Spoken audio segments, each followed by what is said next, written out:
there's an intelligence of us knowing how to do this. Like, birth has been happening for how long, and so is death.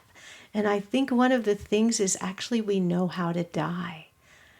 If we talk about it, then we could create alternatives that really feel at home. And, I'll just say too, I really want to honor the grief process. It's we're talking about death and after death. It's, the year of death, the year of grief is real, like to go through that. And I so wish we would go back to those old traditions where you would wear black, in India you wear white. That lets people know I am grieving.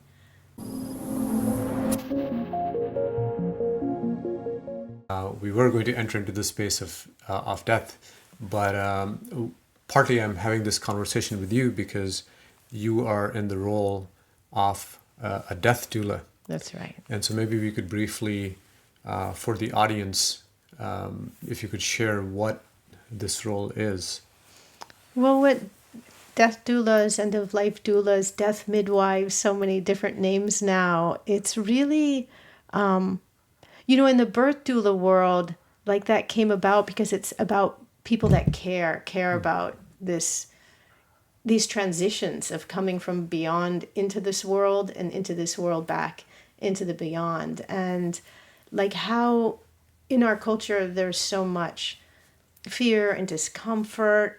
And so an end-of-life doula really brings this calm. There's a normalcy to it because we all are going to die, and like how we do that. And so we do non-medical care. So emotional, spiritual, and practical care for somebody that is moving into death and their family. So it's not just tending the person that is in the death process, but it's really tending the whole family and caregiving system and really making it as easeful as possible, and really there's so much information and disinformation about options for you, options of care, end of life options, and also how you want to have your disposition, where you want to lay. Or now there's terramation, you could be composted, there's aquamation, there's water cremation, and there's so many different things. So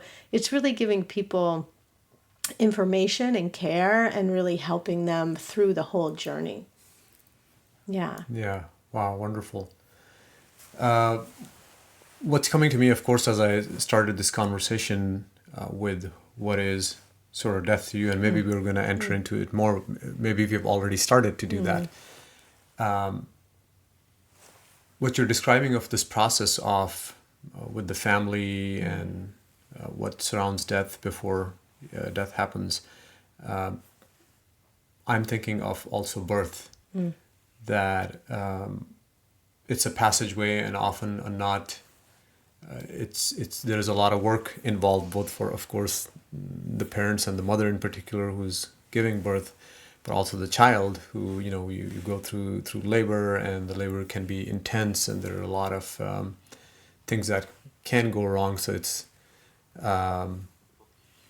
there's a lot involved there, and we have some sort of cultural process around that, but it seems like at least here in the West, not so much around the dying process, or you don't get to hear so much about that. Yeah, I think one thing that you brought up, birth, like one thing we don't think about is the mystery and the intelligence of us inside the womb, and knowing how to turn over if we do turn over, and how to navigate, because we have to navigate into the birth canal and make these turns and ways to go. So there's an intelligence of us knowing how to do this. Like, birth has been happening for how long, and so is death. And I think one of the things is actually we know how to die. Like, jumping ahead, I was with my father at the time of his death, and for the last 5 days, I would just watch. I'd come out in the middle of the night and meditate with him, and just like, how do we do this? Like, how does the spirit leave this body, this compound body of earth and water and fire and air and space? Like, how does this spirit leave? And I'm like just watching and going, oh, this is illness, old age, and death. Like we do know how to do this. And I think that is a thing that's so missing. Like it is common. People are dying all the time, and our culture now really keeps us away. But how does one, if someone's interested in the death doula work, how would one partake? Do you, by the way, also think that there is a need for more need for this? Yeah, I think there's a really big need to educate people about doulas. It's kind of a newer concept that you would be really helped through the whole journey. We're used to now having hospice, which is so amazing, and hospice comes in once you have the 6-month diagnosis. But there's a lot happening before that, and there's a lot happening after that. So having an end of life doula, it's like the whole continuum, like, and anywhere from doing your pre-planning, way in advance in what you want, and really helping with that to when you get your final illness. So there are lots of courses now. It is becoming a thing. I have to look at those wonderful people that really brought home births into being. Like they've come to age where they want home deaths. And so there is this resurgence. So there are a lot of end-of-life doula courses that you can find. There's many online. There's, with COVID, many went off online, but there's still some in person. There is Inspired Endings in Hawaii. They come here with Bobby Bryant and Dr. Charlotte Sharafand, and here in Sebastopol, Jerry Grace Lyons with Final Passages.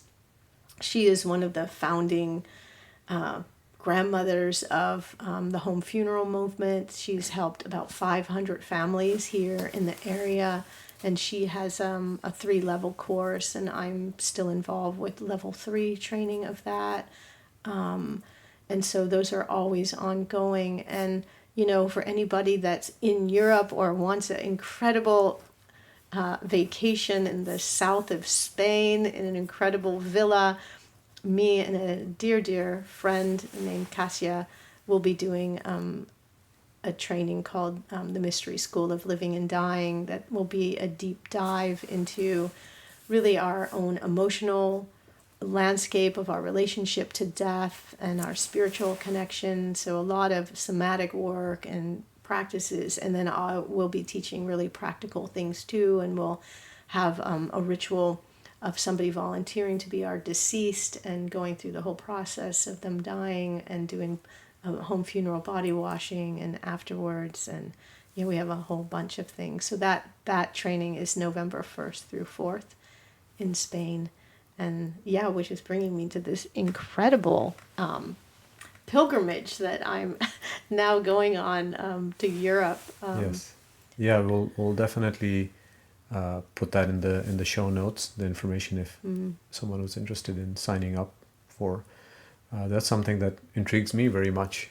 I will say too, it's really interesting. There's a lot of people that went through doula trainings, and one of the pieces of like how the funeral homes, like we have an amazing funeral home here that really works with doulas, and we support each other. But many doulas have become funeral directors. So there's 2 in Los Angeles that there's people doing home funerals, really alternative things with the funeral home movement. And so that is changing. Another friend, they're on cemetery, like they are the board members of a cemetery and dig their own graves and do funerals. And now, like I said, in California, we are going to be getting, they call it natural organic reduction, where you could have compost, you could have your body composted, or down in the Bay, you can have aquamation, where there's a alkaline hydrolysis way of having your body go into disposition. And so there is a movement of change and creativity and sacredness, really, and more, how do I want this to be? How do I really author this for myself? So there are more doulas in the world helping, and we did create a doula alliance called the Sonoma County End of Life Doula Alliance, so people find us that way. And it's an amazing movement to really love and tend ourselves through this life and through our death. Yeah, wonderful. Yeah, I really My wish is that somehow, as you're indicating, this integration of these different institutions from, all these new alliances and the older hospice traditional system, it'd be wonderful if all of the powers got combined Yep. together. It's happening. A friend just let me know about this land north of here where they want to really create a place where people could come and die and really be held in sacredness. So I think there's more and more alternatives, like how do we do this in a good way? How do we talk about it? I think that's the first step, is we have to talk about it and not like, oh no, all this aversion to, like, I don't want to talk about death, I don't want to bring it on. And if we talk about it, then we could create alternatives that really feel at home. And I'll just say too, I really want to honor the grief process. It's we're talking about death and after death. It's the year of death, the year of grief is real. Like, to go through that, and I so wish we would go back to those old traditions where you would wear black. In India, you wear white. That lets people know I am grieving. And one of the hard things to ask people is, how are you? You could ask people, how are you today? Like, where are you today? What's because it is a journey, and it's not it's hard to think. Most people think it's an emotional journey. It is you go into liminal time, and like your whole nervous system is trying to figure out and reset, and to really honor that place of grief, and not like, okay, you've been off work for 2 weeks, just like pregnancy. You've been off work, okay, time to go back. Like, how do we honor the body and the journey of recovering? To being a caregiver is a lot of energy. A lot of times caregivers could even die before their person, because it requires so much presence and so much emotional navigating, and family systems that you're working through. So really, to be tender and kind with people that are grieving, and that everybody goes through it differently. There is no one way, and it's not something you get over.